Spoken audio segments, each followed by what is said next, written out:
आजकल बच्चों को उच्च शिक्षा अथवा अच्छे भविष्य के निर्माण के लिए या करियर के लिए घर से दूर जाना पड़ता है। जो बच्चे विदेशों में या बड़े शहरों में चले जाते हैं उनमें से कुछ तो कभी नहीं लौटते। कुछ लोग बूढ़े माता पिता को थोड़ी बहुत धनराशि भेजकर छुट्टी पा लेते हैं, जो बाद में कम होते होते लगभग बंद हो जाती है। घर से दूर या विदेश में रहने वाले बच्चे अपने माता पिता की मृत्यु के समय उपस्थित होते हैं और सिर मुड़ाकर फिर गायब हो जाते हैं। यद्यपि यह पूरे समाज की हालत नहीं है। गांव में हालात बहुत अच्छे हैं, शहरों में भी कुछ जगह अच्छे हैं। 1950 के दशक के आसपास के दंपति जिनके बच्चे आत्मनिर्भर हैं इस बात को भली भांति समझ सकते हैं। कुछ माता पिता तो बच्चों की बदलती हुई आवश्यकताओं, उनके मूड और वातावरण से तालमेल बिठाने की पूरी कोशिश करते हैं, पर अधिकांश तो इतना भी नहीं कर पाते और हर समय शिकायतों से भरे दुखी दिखाई देते हैं। आधुनिक सभ्यता, मोबाइल और इंटरनेट ने अचानक बच्चों की दुनिया बहुत बड़ी, मनोरंजक और रोमांचक कर दी है। अब समूची दुनिया उनकी उंगलियों पर नाचती है और रंग बदलती रहती है। माता पिता ने जो प्रेम दिया वह बिल्कुल स्वाभाविक है। जैसे पहाड़ से पानी नीचे उतरता है, स्वाभाविक रूप से प्रेम भी हमेशा नीचे की तरफ उतरता है। माता पिता का बच्चे के प्रति प्रेम वैसी ही स्वाभाविक घटना है जैसे पानी का नीचे उतरना। मनुष्य ही नहीं, पशु पक्षी भी अपने बच्चों से प्रेम करते हैं, इसमें नया कुछ नहीं। माता पिता के लिए बड़े गौरव की बात नहीं है कि वे अपने बच्चों से प्रेम करते हैं, सभी करते हैं। आपके बच्चे भी अपने बच्चों से प्रेम करेंगे, परंतु बच्चे का माता पिता की प्रति प्रेम बड़ी अस्वाभाविक घटना है, जैसे पानी को ऊपर पहाड़ पर चढ़ाना हो। तब प्रेम प्रकृति के चक्र से मुक्त हो जाता है, प्रेम सचेतन हो जाता है। सभी प्राचीन संस्कृतियां माता पिता और बड़ों, गुरुजनों के प्रति आदर भाव को स्थापित करती हैं, सिखाती हैं। ये आदर भाव सिखाना ही होता है, संस्कार डालने होते हैं। इसके लिए समूची संस्कृति का वातावरण चाहिए और वैदिक संस्कृति में इसके लिए संस्कारों की एक पूरी प्रक्रिया है। बहुत से माता पिता अपने बच्चों की आलोचना करते हैं।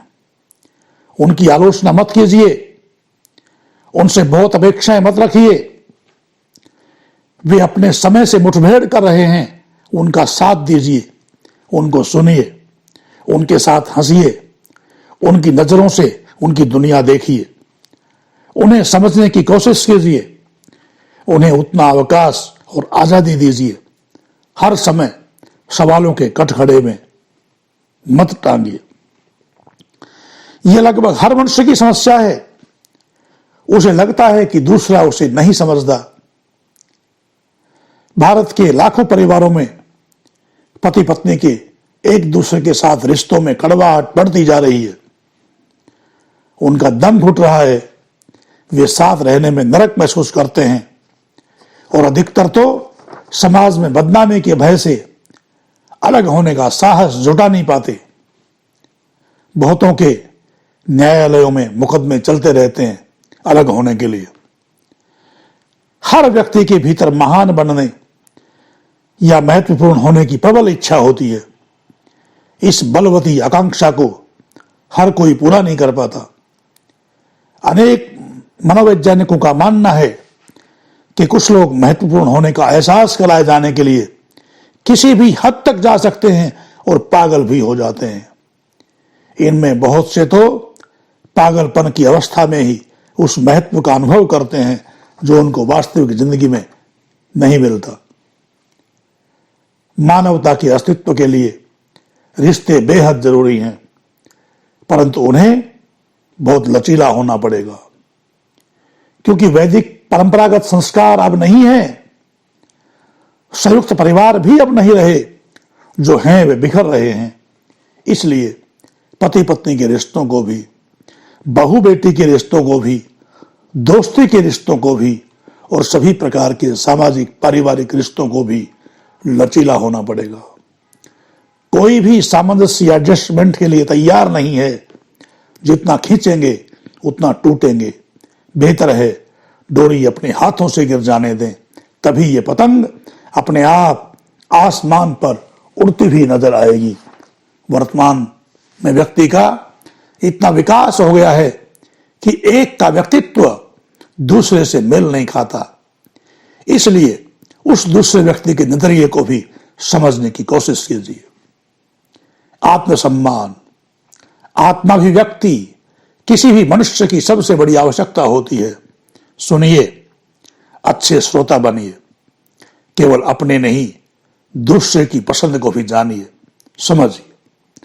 प्रत्येक माता पिता को अपने बच्चे से दोस्ती की ऐसी कला आनी चाहिए कि वह निर्भय होकर उनसे सब कुछ कह सके। अपना वह सब कुछ जिसे कहने के लिए वह किसी लड़के या लड़की को खोजता फिरता है, वह सब अपने माता पिता को दिल खोल कर कह सके। आपसी समझ जितनी गहरी होगी, रिश्ता उतना ही मजबूत होगा। हम आपसी रिश्तों को उनके महत्वपूर्ण होने का एहसास दिलाएं। हम सब महत्व की भावना के भूखे होते हैं।